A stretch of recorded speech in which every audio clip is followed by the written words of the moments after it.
चालतो वगैरे ह्या गोष्टी बी नाही. त्यांचं व्यवस्थापन चांगल्या प्रकारचं. कारखाना काढणं बी सुखाचं काम नाही, म्हणजे खायचं काम नाही. आम्हाला मान दिली आणि त्यांना नाव बी ठेवत नाही. त्यांचं म्हणणं जे आहे का नाही, प्रॉफिट लॉस जी काही गोष्ट आहे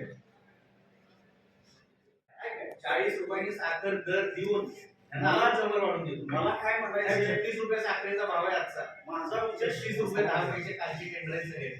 36 माझा रुपये उद्देश काय म्हणायचं साहेब माहिती आहे का, की ज्यावेळी सरकार शासन डिक्लेअर करतोय दुकानात ₹43 किलो साखर भेटली, पण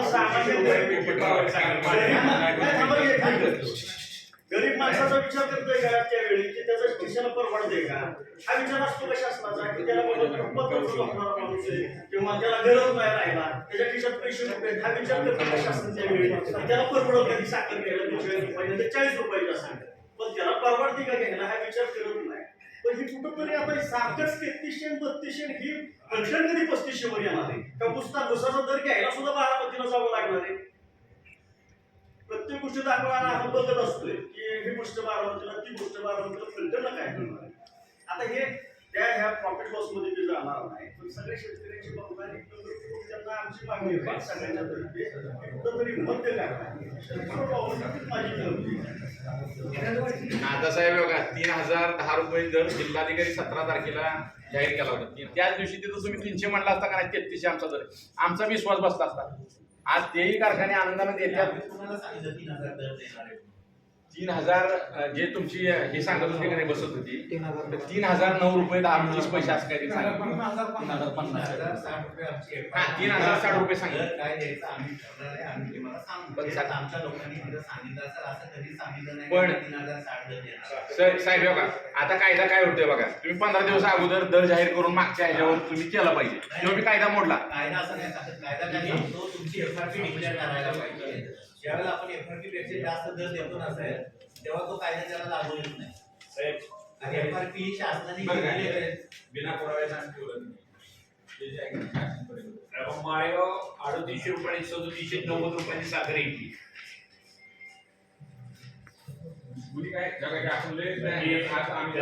आम्हाला साखर विकायच्या शेतकऱ्याकडे जर तुम्ही साखर देत असला आमच्याकडे पैसे असतील त्याच्याला आम्ही तुमच्याकडे नसता काही तुम्ही घ्या म्हणताय आम्हाला साखर 3600. शेतकऱ्याची चर्चा केल्यासारखं होते, तुम्ही 3600 शेतकऱ्याला साखर घ्या म्हणताय. कशा तुमच्या लाभ आले शेतकरी चेष्टा केल्यासाठी होती. जोपर्यंत वाढत आहे की नाही थोडंसं काठावर आलं. आम्ही तुम्हाला म्हणत नाही की तुमचा साखर हंगाम परत येऊ का, हंगाम आता संपला, उद्या 45 रुपयाला साखर केली. जागतिक बाजारपेठेत साखरे जानेवारी नंतर दर सुधारणार आहे. कारखाना सुरुवातीला साखरेचे दर कमी लागतात, कारखाने चालू असताना साखरेचे दर वाढलेले असतात. ती काय सांगावं लागेल म्हणजे तुम्हाला परवडत नाही पण आम्हाला परवडत नाही म्हणून आम्ही भांडायला लागलोय. आणि थोडंसं राहिले तुमच्या बाकीचे सगळे इश्यू बाजूला ठेवून थोडंसं दर जाहीर करून तुम्ही आम्ही बी मागे पुढे सरायचं आहे. अजून बी आम्ही म्हणतोय तुम्हाला चला आम्ही बी 3500 नाही, चला आम्ही बी मागे पुढे सरतो, पण बोला तुम्ही आणि कोंडी फोडा आणि आपला आनंदानं घरी जाऊया.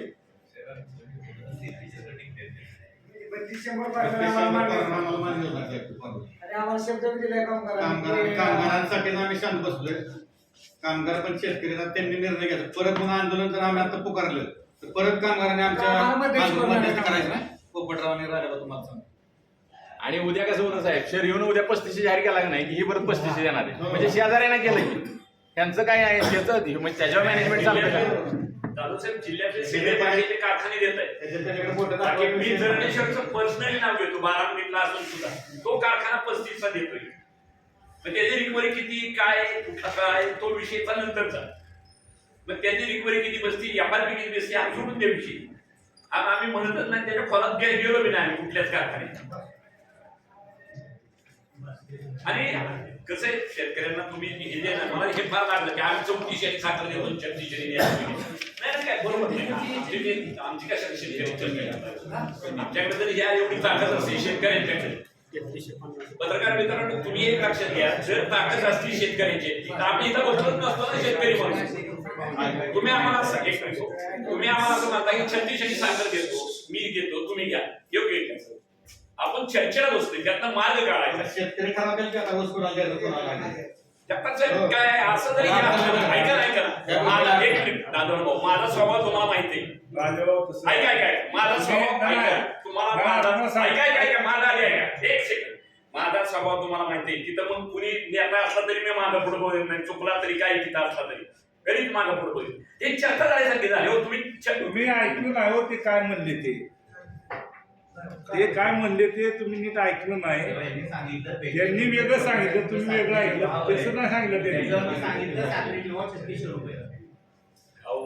असं म्हणले ऐका त्या दिवशी आरोग्यशाही साखर गेल्यावर असं म्हणले. ज्यावेळेस 4200 रुपये म्हणले तेव्हा साहेब म्हणले मी 40 नी साखर देतो, असं म्हणले 3600 साहेब मी कशाला खोटं बोलू? 3600 मध्ये मी देतो.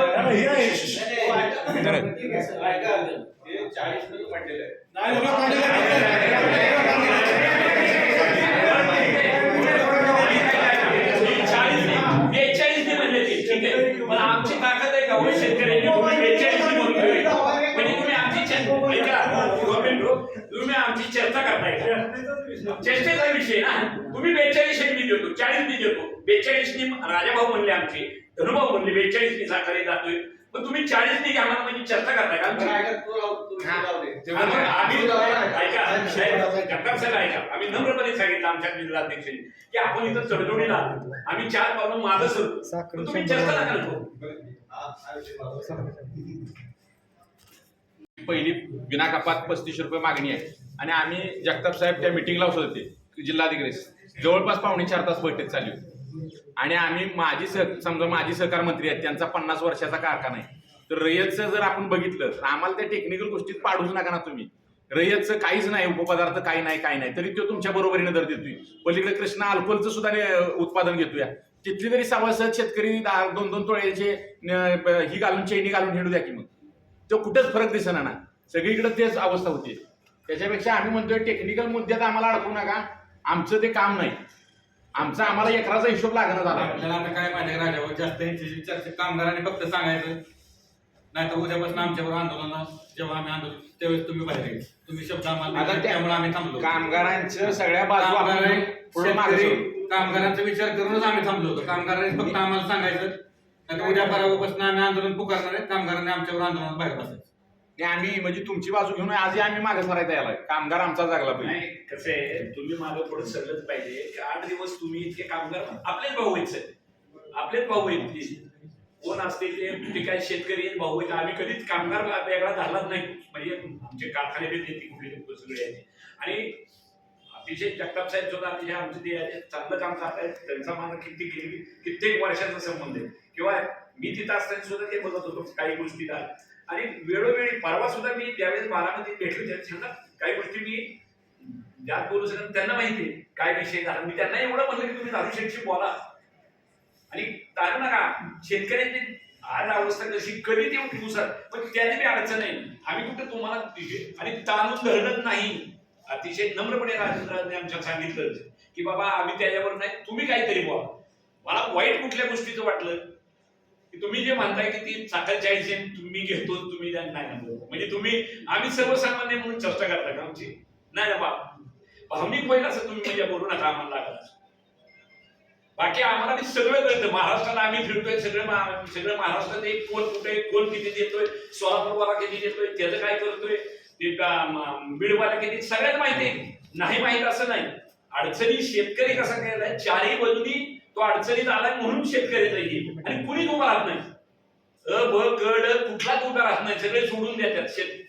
मी आज अतिशय जसं राजाभाऊंनी तुमचं हे केलं तसं मी सुद्धा तुम्हाला आभारी म्हणणार आहे नंतर की तुम्ही असतील किंवा बाबा साखर मालक कामगार आमचे कारखान्याचे मालक म्हणून ते आले, त्यांना सुद्धा आम्ही धन्यवाद देणार आहे की ते बाबा शेतकऱ्याचे ही आहेत बाकी सगळ्या अडचणी ते ऐकायला, ते ऐकून ते निर्णय घ्यायला. इथून घेतल्यानंतर तुम्ही त्यात कष्ट केले, तुम्ही त्याच्यात तुमची एनर्जी वापरली, तुमचं भांडवल वापरलं, तुम्ही हे केलं. आज तुमचा तो कारखाना 4,000, 5,000, 6,000 असताना तुम्ही 9,000 पर्यंत येणार चालतोय तुमचा.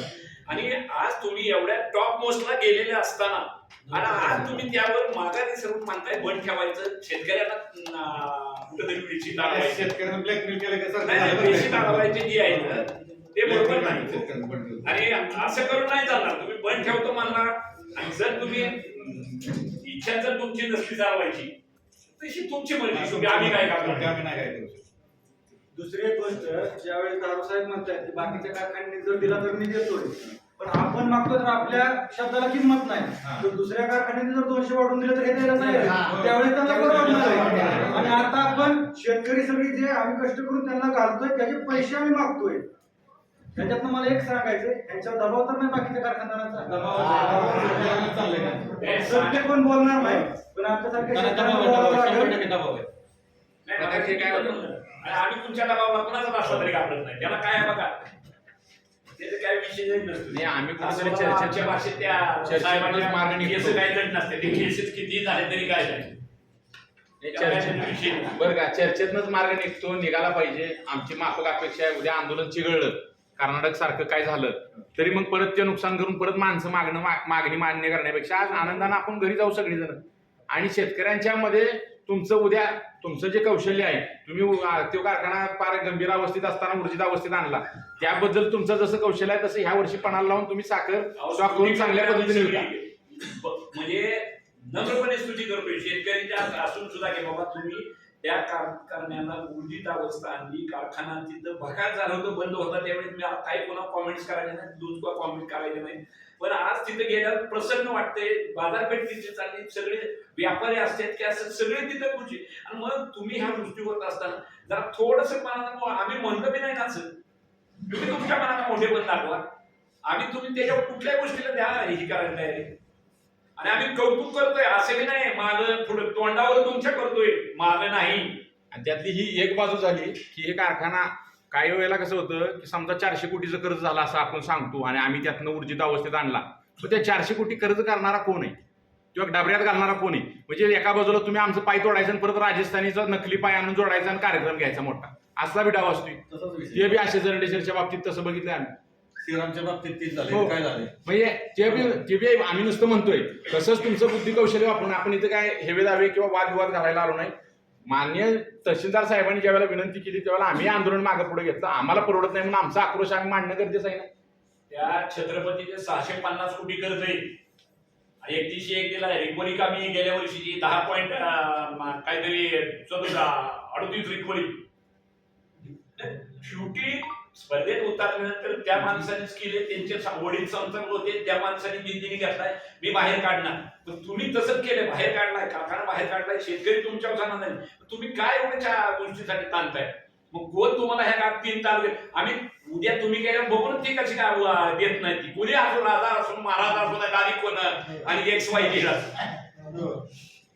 आणि कायदे मंडळावर असलेलं विश्वस्त मंडळ आहे बरं का. ते नुसते विश्वस्त मंडळ म्हणून नाही, ते कायदे मंडळावर आमच्या वतीनं बी काम करतात आणि तेच कायदा मोडतात.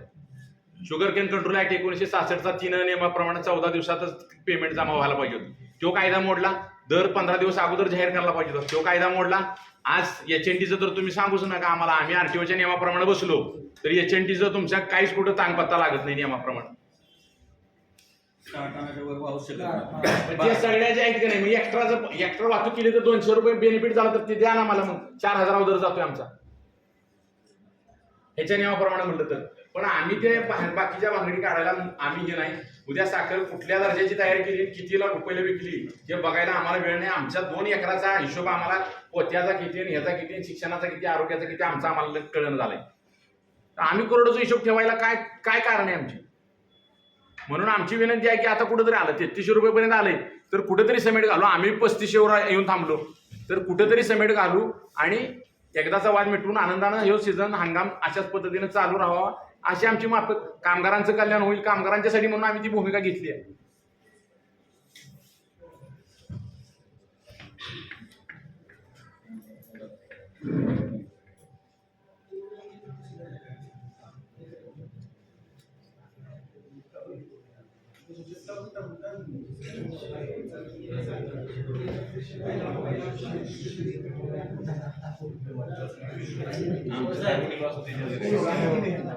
शेवट टाइम करा, दिवाळीला 100 द्या.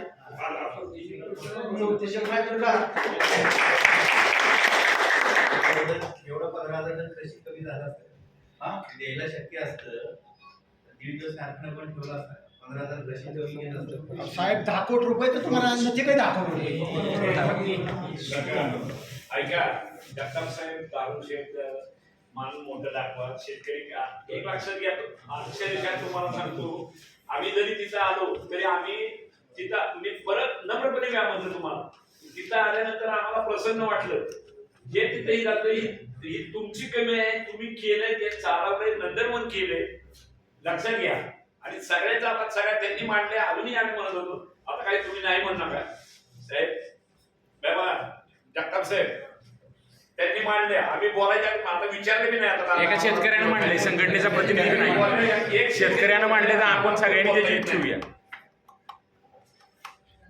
आम्ही बी एक शब्द काय आम्ही ठरवून आलो नाही ते कुठं नाही तर आम्हाला माहिती नाही संघटनेची नाही शेतकरी आहे शेतकऱ्यांनी मांडले तर त्या शेतकऱ्याच्या याला किंमत द्या काही नाही बोलवलं त्याच्यावर पुढे काही एक शब्द ठेवून टाका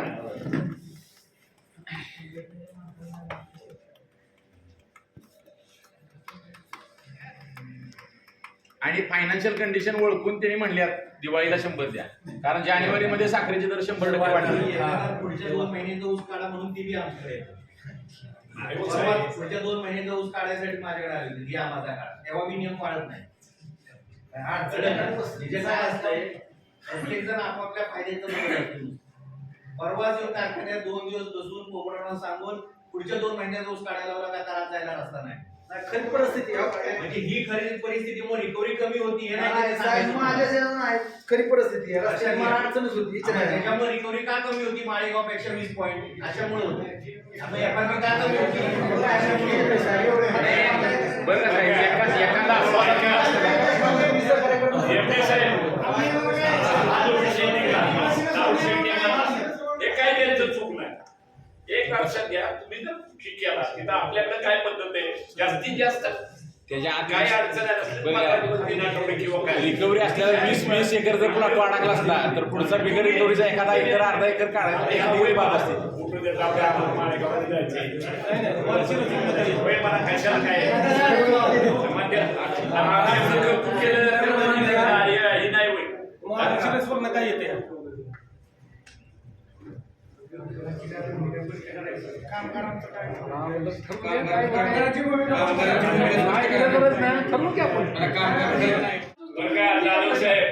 माझ्यासारखे हिंदू उलट ह्यांना भडकावलं पाहिजे म्हणलं पाहिजे बंद पाडला पाहिजे म्हणजे माझा माळेगाव चालेल पण मी नाही माझी शेतकरी हीच आमची जाते काय मी काय नाही मग तिथं जाहीर ह्यांच्या इथं ज्या वेळेस गेलो 24 तारखेला यांच्या तिथे गेले तिथं राजू शिट्टींनी मला म्हणजे मांडी लावून पायाला बसला तिथं डायरेक्टर झाला व्हाईस चेअरमन झाला तिथं काय बोलत नाही आणि तेवढं वाक्य झालं की दुसऱ्या दिवशी सोमेश्वर डिक्लेअर केला काल आम्ही केला डिक्लेअर ते पण फार नागपूरला फोन लावा लागला आमच्या नाकीत दम आला फार जगताप साहेबांना माहिती काय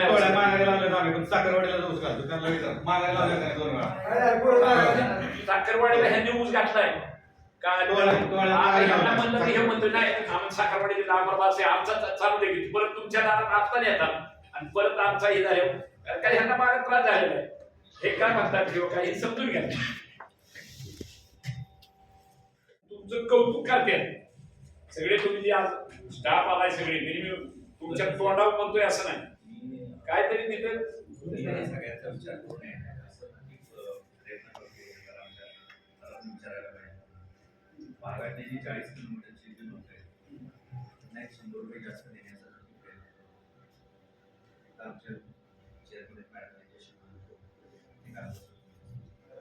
ठीक आहे 40 किलोमीटर मध्ये शेतकरी आहेत त्यांना 100 रुपये जास्त देता यायचा प्रयत्न करतो ना गेला म्हणजे मग सांगा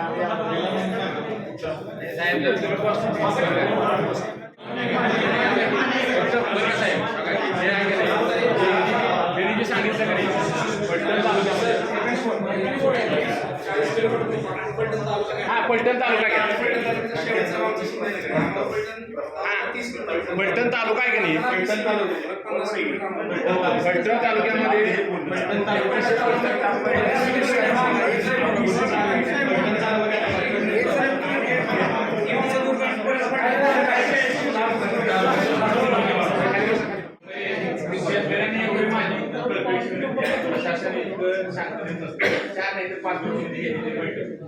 सगळ्यांना इथं सगळ्यांना बसायला मिळालं नाही. आपण आदर ठेवूया. आपल्यातील भावंड कोणीतरी अधिकारी आहेत, आपण त्याची जाती समाज तोडगा निघाले. थोडं शांत फक्त आपापसात बोलू नका. काय प्रस्तावित पण सार्वजनिक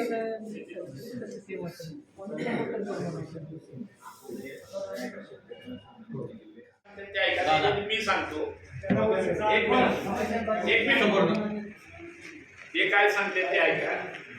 तुम्हाला काय अडचण वाटली ते विचारतो मी, सांगा अडचण काय नाही.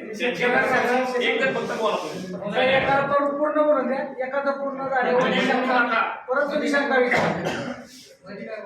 आज या ठिकाणी सन्माननीय तहसीलदार साहेबांच्या मार्गदर्शनाखाली पैठण पुढचे ग्रामीण भागातील आपल्या पैठण तालुक्यातील व सर्वच आजूबाजूच्या परिसरातील शेतकरी संघटनेचे सर्वांची नावं मी घेत नाही. सर्व सन्माननीय शेतकरी संघटनेचे पदाधिकारी आणि त्यांच्या समवेत आलेले सर्व शेतकरी. आता गेले 1-1.5 तास आपण दिवसाच्या दराच्या संदर्भात अतिशय सकारात्मक चर्चा या ठिकाणी केली. शेतकरी संघटनेच्या काही पदाधिकाऱ्यांनी राज्य सरकारची शेतकऱ्याची कारखानदाराची जी काही भूमिका आहे ती मांडण्याचा प्रयत्न केला. आपल्या नंतर त्या कारखान्याचे संचालक आदरणीय दारूसाहेब यांनी सुद्धा कारखान्याची काय अडचण आहे ती या ठिकाणी मांडली. अतिशय सकारात्मक चर्चा होत असताना एक फायनल स्टेजला आपण या ठिकाणी आलो. तत्पूर्वी मगाशी ज्या काही शेतकरी संघटनेतल्या पदाधिकाऱ्यांनी आमचे मामूलकर साहेब आहेत, यादव साहेब आहेत, हिरड आहे या ठिकाणी कामगारांना तुम्ही आम्हाला आवाहन केलं, आम्ही तुम्हाला सांगितलं सगळ्यांच्याच मदतीने नुसतं कामगारांचं असं नाही, संपूर्ण शेतकरी किंवा तिथं असलेले सर्वांचे आहे तुम्ही त्या दिवशी आंदोलन मागे घेतलं. आणि चालू बंदचा विषय होता तर जे मामूलकर साहेब म्हणतात की कामगारांनी आमच्याकडे आलं पाहिजे. ही गोष्ट वास्तव तुम्हाला कळलं पाहिजे. मी जेव्हा या कारखान्यामध्ये कामाला लागलो त्यावेळेला त्याच्यानंतरच्या आतापर्यंत आपल्या मॅनेजमेंट आल्याच्या हे सांगण्याचं तात्पर्य आणि हे तुमच्यापर्यंत कळलं पाहिजे. या ठिकाणी असणारे आमचे गोरख पवार आहेत, आता शेतकरी संघटनेचं प्रतिनिधित्व करतात पण त्यांनी काही काळ युनियनचं प्रतिनिधित्व केले. माझ्या कार्यकाळामध्ये 4 मॅनेजमेंट या ठिकाणी बदलल्या. वहापे मी तुमच्या प्रश्नाची कोणाची उत्तर देत नाही किंवा मॅनेजमेंटची बाजू घेतोय किंवा शेतकरी संघटना विरोध करते असं बघणार. मी पण शेतकऱ्याचा मुलगा आहे आणि नुसता शेतकऱ्याचा मुलगा नाही तर शेतात काम करणारा मुलगा आहे. इतर साकोडीचे या ठिकाणी आलेले आहे. अशा प्रकारचा मी आहे. परंतु कामाचं प्रश्न त्यावेळेला तुम्हाला सामान्य सांगतो की आम्ही त्यावेळेला तुम्हाला सांगितलं की खांद्याला खांद्याला तुमच्याबरोबर आणि आम्ही आजही राहणार उद्या बघा. कारखाना बंदची भूमिका ज्यावेळेला येते त्यावेळेला एक कामगार पुढारी म्हणून मी 15 वर्षाच्या पैठण तालुका साखर कामगार युनियनचं अध्यक्षपद भूषवले म्हणजे उपाध्यक्षपद. ते गोरख पवार आहेत ते खजिनदार. खजिना त्यांच्याकडे नव्हता, माझ्याकडेच होता. नावाला खजिनदार होते पण अतिशय प्रामाणिक कामगार. माझ्या खांद्याला खांदा माझं काम केलं. त्याला शामराव मामांच्या काळामध्ये कारखाना शेतकरी या ठिकाणी आहेत, दौलत पैलवान या ठिकाणी आहेत. 850 रुपये दर करायला लावला. सोमेश्वरने दर केला होता. 850 केला तरी शेतकऱ्यांनी येऊन जाताना 31,000ला कारखाना बंद करावा लागला. कारखाना बंद झाला. त्यानंतर ह्याच संघटनेने पुढाकार घेऊन तो कारखाना चालू करायचा प्रयत्न केला. तो चालू झाला, तो दिला उगारला. उगारने 2 वर्ष कारखाना चालवला. त्यावेळेला ह्याच प्रॉव्हिडंट फंडावरचं कर्ज ह्या कारखान्यातल्या कामगारांनी काढलं आणि तो कारखाना चालू केला.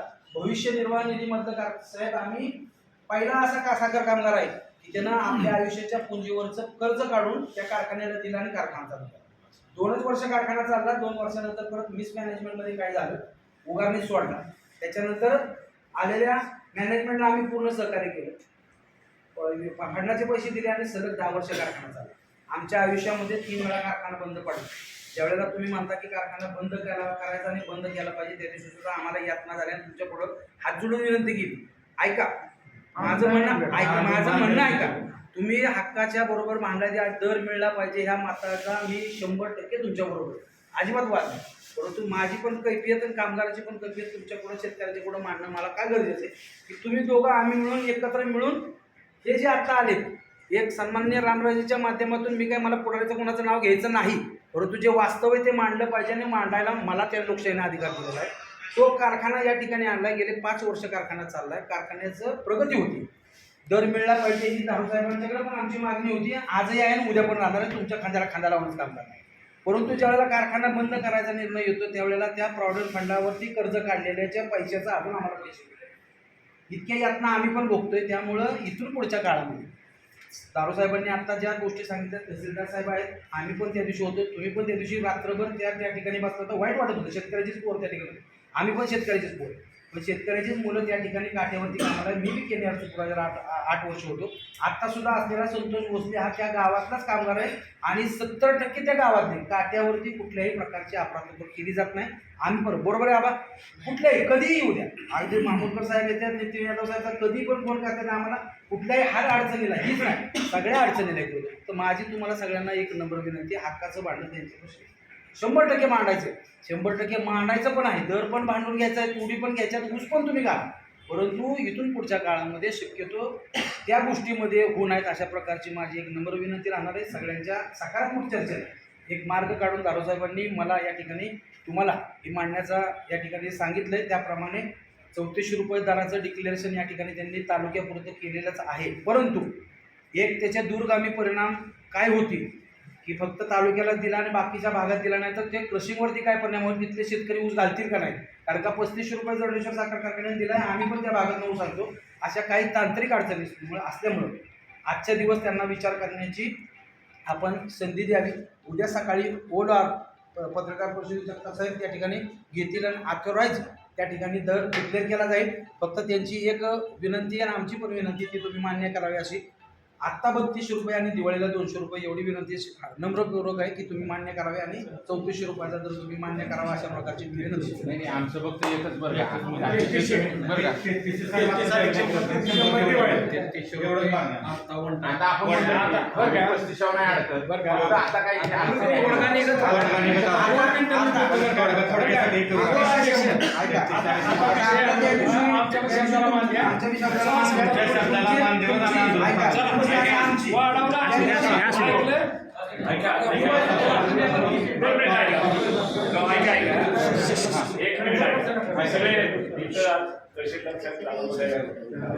सगळे कामगार आमचे सगळे स्वाभिमानाचे शिलेदार आणि पत्रकार मित्रांनो, भावांनो, आपण जर सांगितलं हातळ रोड माझ्या माहितीप्रमाणे दारुशेठ असतील किंवा ठाकर साहेब असतील, माझंच काही नीती धनंजयशी मी बोललो आणि निघाला असता काय अडचणी असल्या झाल्या. आणि आज सकाळीच मी स्वतः वैयक्तिक आमचे नेते राजेश साहेबांशी बोललो. काही गोष्टी जसे आमच्या शेतीचे कुठे बोलले ते सापडायला मग ह्या गोष्टी होत असतात.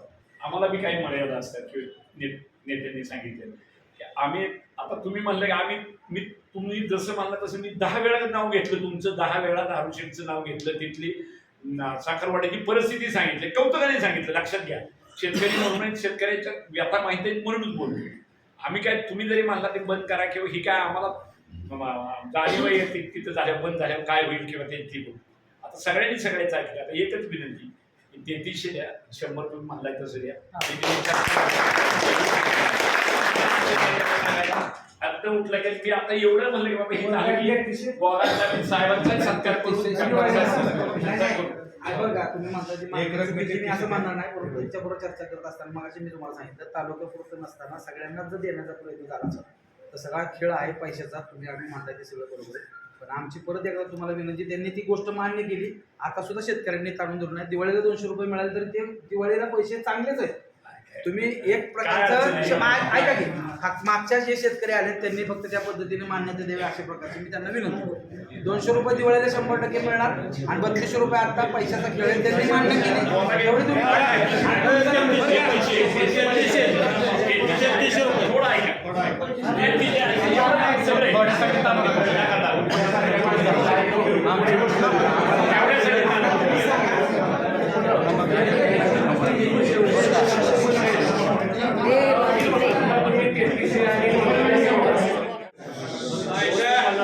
शेतकऱ्यांना जो शब्द दिलेला होता पाठीमागे की बागाने आम्हाला या भागातल्या शेतकऱ्यांनी सहकार्य करावं, 3 वर्ष सहकार्य करावं, त्यानंतर आम्ही माळेगाव आणि सोमेश्वर कारखान्याशी स्पर्धा करू. हा शब्द तुमचा आहे, व्यवस्थापनाचा शब्द आहे, आम्ही ते ऐकलेला आहे. त्याप्रमाणे बागाने तुम्हाला सहकार्य केलेलं आहे. तुम्ही चांगल्या प्रकारचा समाधानकारक दर दिला तर आमचं म्हणणं आहे फडात कारखाना आहे, उत्तम प्रकारचा ऊस तुम्हाला 5, 10, 20 किलोमीटरचा ऊस तुम्हाला सगळा तिथे मिळेल. लागण तारखा तुम्ही वेळेवर घ्या. लागण तारखाप्रमाणे ऊस तोडा, तुम्हाला रिकव्हरीचाही फरक निघून जाईल. आमचं स्पष्ट म्हणणं आहे तुम्हाला, याबाबत कुठलीही तडजोड करू नका. आम्ही ते शेतकरी सोसायला तयार आहोत. कुणाचाही आधी ऊस मुदतीपूर्व नेऊ नका. तुमच्या पद्धतीने प्रोग्राम द्या, तुमच्या पद्धतीने रिकव्हरी देणारे चांगल्या ऊसाचे वाण तुम्ही आणून द्या. सगळ्या प्रकारचं तुमचं आमचं बंधुभाव राहावा आणि त्या पद्धतीने तुम्ही चांगल्या प्रकारे उत्पादन काढून आम्हाला उत्तमात उत्तम दर दिला तर तुमच्या व्यवसायातही उत्तम प्रकारची प्रगती होईल. गावातला कारखाना आहे, तालुक्यातला कारखाना आहे, उत्तम प्रकारे चालावा. याच सदिश आहेत आमच्या. त्या दिवशी जे झालं त्याबद्दल ते नाईलाजाने झालं, आमचा सुद्धा उद्रेक झाला. आम्ही दिवाळीत तुम्हाला फक्त 100 रुपयाची मागणी करायला आलो होतो. त्यावेळेला कोणत्याही प्रकारे आम्हाला एकच उत्तर दिलं गेलं की आमचे मॅनेजमेंट फोन येत नाही. हे कितपत योग्य आहे सांगा मला तुम्ही.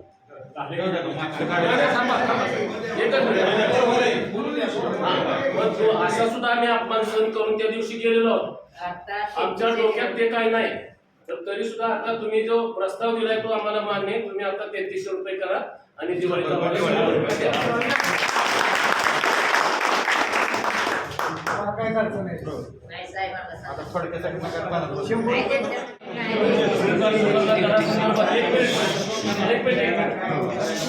शंभर दिवाळी.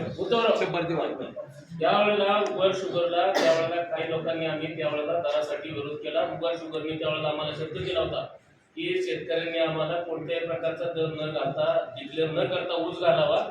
आणि निराकोऱ्यातले जे पलीकडचे कारखाने माळेगाव, सोमेश्वर आणि भवानीनगर त्यांच्याबरोबर दर दिले. त्यांनी दर आम्हाला 2 वर्ष दिला नाही. त्यावेळेला आम्ही त्यांना विरोध केला होता. त्यानंतर त्यांनी आमच्या नावावर आळी केली, आमचे ऊस घेतले नाहीत. आम्ही प्रतापगड कारखान्याला ऊस घातला. त्या कारखान्याने अशी पॉलिसी राबवली की निम्मी किलोमीटरची वाहतूक आमच्याकडून कापली ऊसात. जवळच्या ऊसाला तुम्ही त्यापूर्वी चिमणराव कदम आणि मुख्यमंत्री गाड्याच्या जवळच्या वाहतुकीचा जो फरक आहे तो जवळच्या गावांना दिला जात होता. किंवा त्याचाच विचार करून तुम्ही तालुक्यापुरता त्या दरासंदर्भात विचार केला. त्या ठिकाणी तुमच्या निर्णयाचं आम्ही स्वागतच केलंय. फक्त तुम्ही आमचा एकच शब्द ऐका की आता 3300 रुपये आणि नंतर 100 रुपये या पद्धतीने आपण दर द्यावा. आणि त्याच पद्धतीने बरं का उद्या असा निर्णय आतापर्यंत इथपर्यंत आल्यात, त्यांची सकारात्मक भूमिका आहे, त्याबद्दल त्यांचं प्रशासनाचं अभिनंदन. परंतु उद्या 2 महिने 3 महिने ज्यावेळेला कॉम्पिटिशन लागेल, एखादा कारखाना उद्या ऊस कमी पडला म्हणून एखादा 36 द्यायला येईल, तरी बी शेतकऱ्यांनी त्या स्थानिक कारखान्यालाच ऊस घालायसाठी थांबलं पाहिजे. माझा स्वार्थ साधतोय म्हणून उद्या तुम्ही वर तांगड्या करून पडू नका. असं उद्या वाटलं तर सकाळी जाहीर करावं आणि 33+100 एवढी एका शेतकऱ्याच्या तोंडात निघालेली जी आहे भूमिका ती मान्य करावी. आम्ही 35 रुपये आणून बसलो नाही. चर्चेचं मार्ग सुद्धा झालाय. पण ते तुम्हाला विनंती आहे, तुम्हाला 10-20 रुपये कुठलाही व्यापारी देऊ शकतो. पुढच्या वर्षी धोरण ठेवून आम्हाला 10 रुपयाला ते म्हणते म्हणून आमची विनंती जाहीर बातमी आज थोडासा विचार केलाय तसं 5-10 कोटी रुपये तुमच्यासाठी जास्त नाही, आम्हाला माहिती आहे. म्हणून आम्हाला विनंती आहे की तुम्ही एवढा आनंदाचं झालं तर थोडंफार 3300 दिवाळीला द्या. तसं आम्हाला हे करा, जाहीर करून आपलं इथं आपण आनंदाने जाऊया. बराच वेळ गेला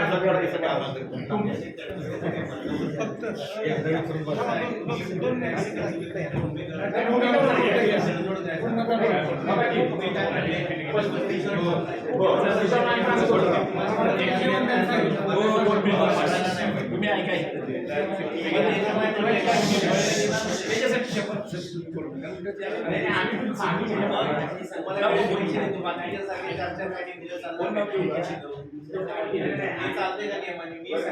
कुठल्याही काय सांगतो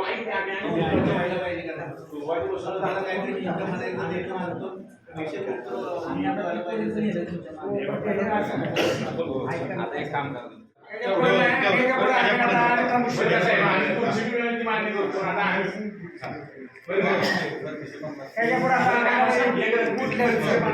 टाका आणि 150 रुपये तुम्ही दिवाळी 34 रुपये या वर्षीचा दर 34 रुपये जर मिळते आपण ऍडजस्ट करून घेऊ. मागण्या 350 नाही.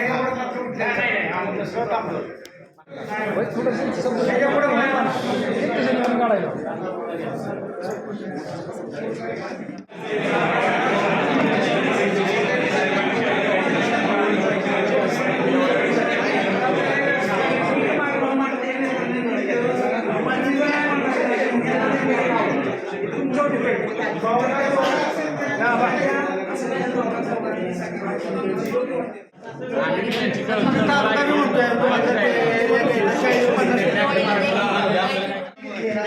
तहसीलदार आजच्या बैठकीचं आहे की नाही जे काही झालं तुमच्या सगळ्या साक्षीनं तेच येणार आहे. फक्त आता कुठं आपण त्याला मदत करूया आणि या वर्षीचं 200 रुपये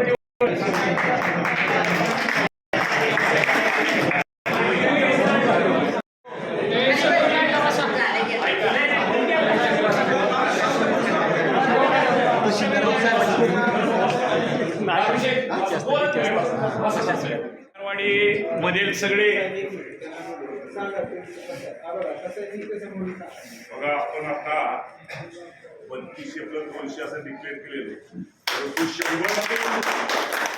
तालुकापूर्ण 100 रुपये डिक्लेअर केलेले आहे. काय होईल हा काय होईल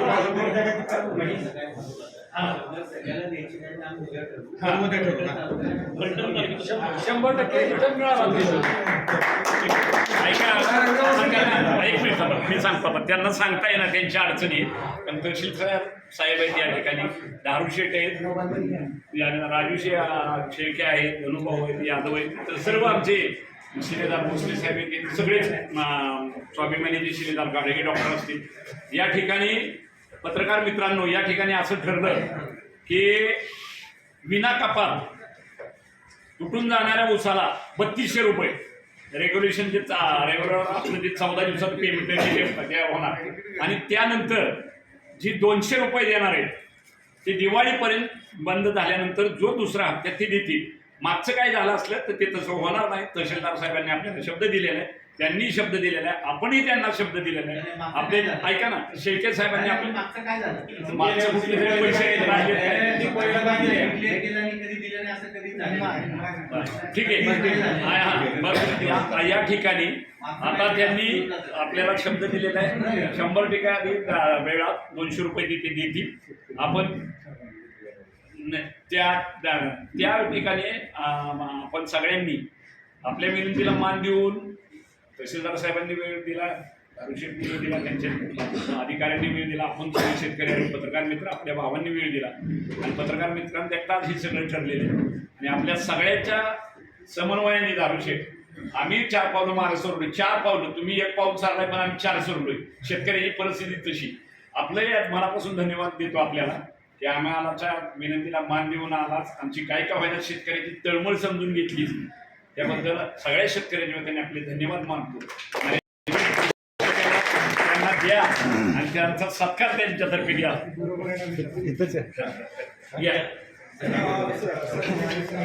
शासनाला त्या ठिकाणी सहकार्य केलं. आज देखील बैठक अतिशय शांततेत चर्चेच्या स्वरूपात निश्चितपणे पार पडली. इथून दोन्ही पक्षांनी मी सांगतो की समन्वयाची तडजोडीची भूमिका घेतली. त्याबद्दल मी प्रशासनाच्या वतीनं इथे उपस्थित कारखाना प्रशासन आणि शेतकरी संघटना आणि सर्व फलटण तालुक्यातले शेतकरी आणि कारखान्याची कामगार संघटना यांचं अभिनंदन करतो आणि आभारी मानतो.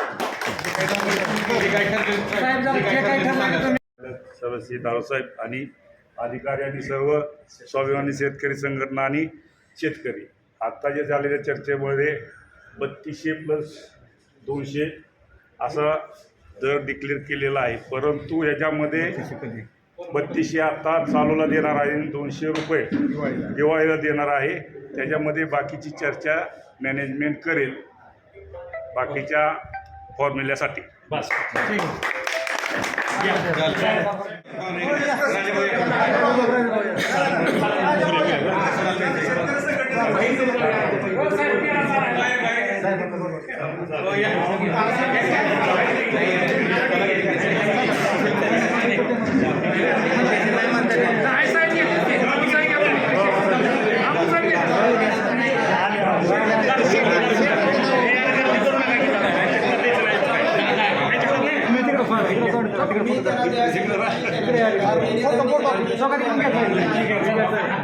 फोटो काढा की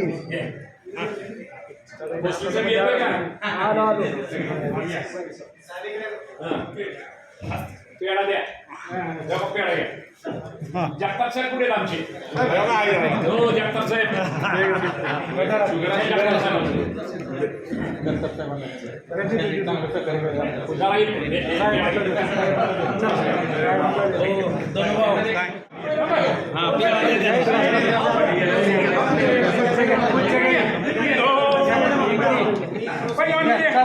पहिला तुमच्याकडे पुढचे घ्या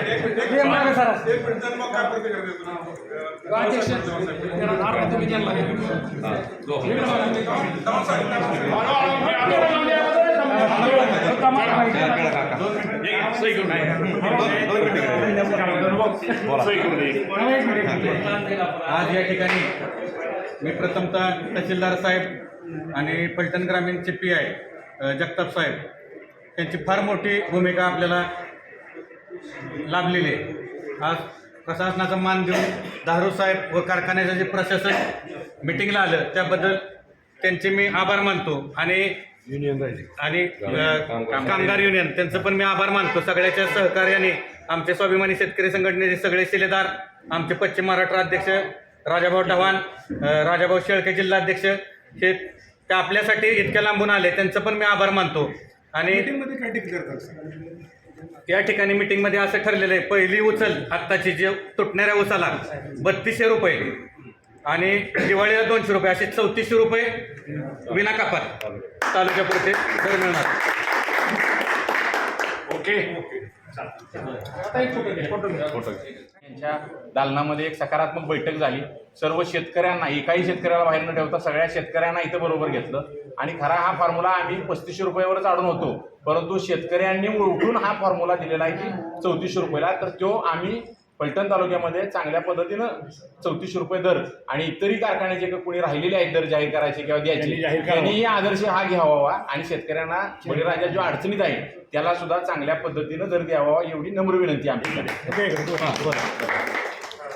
कारखाने मग त्यात श्रीराम असेल, त्यानंतर शरावी असेल आणि स्वराज्य असेल, या तिन्ही कारखान्यांनी हे घेऊन ताबडतोब 3400 रुपये भाव डिक्लेअर करावा, अन्यथा पुढल्या 15 तारखेच्या नंतर कारखाना बंद त्या ठिकाणी केले जाईल. ह्याच या ठिकाणी मी त्यांना आदेश द्या म्हणजे सूचना करतोय किंवा इशारा देतोय. फलटण तालुक्यात श्री दत्त इंडियानं चालू वर्षाची पहिली उचल 3200 रुपये आणि दिवाळीला 200 रुपये असं डिक्लेअर केलेलं आहे. मी या माध्यमातून फलटण तालुक्यातील शरवी असेल, स्वराज असेल, श्रीराम सहकारी कारखाना असेल, या तिन्ही कारखान्यांना इथून मी चेतावणी देतो, जर आपण हा फॉर्म्युला जर वापरला नाही 3200 अधिक 200 तर स्वाभिमानी शेतकरी संघटना आता तुमच्याकडे मोर्चा वळवेल आणि आंदोलनाच्या माध्यमातून तुमच्याकडून शेतकऱ्यांच्या हक्काचे पैसे मिळवून देण्यासाठी पुन्हा पुढे सरसावेत. मी एवढंच बोलतो. आज या ठिकाणी तहसीलदार साहेब यांच्या दालनामध्ये श्री दत्त इंडियाचे धारू साहेब आणि स्वाभिमानी शेतकरी संघटना आणि सर्व शेतकरी बांधव यांची एक समन्वयाची बैठक झाली आणि जे आंदोलन दत्त इंडियावरती झालं होतं त्या आंदोलनाचं फलित म्हणून या ठिकाणी Shri Datta India private limited या साखर कारखान्यानं प्रशासनानं या ठिकाणी आत्ता एक रकमी 3200 रुपये आणि दिपवाळीला 200 रुपये अशा पद्धतीचा दर या ठिकाणी घोषित केला.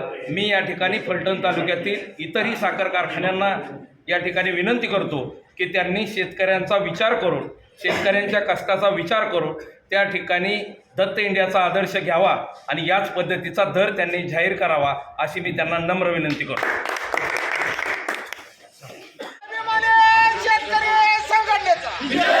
स्वाभिमानी शेतकरी संघटनेचा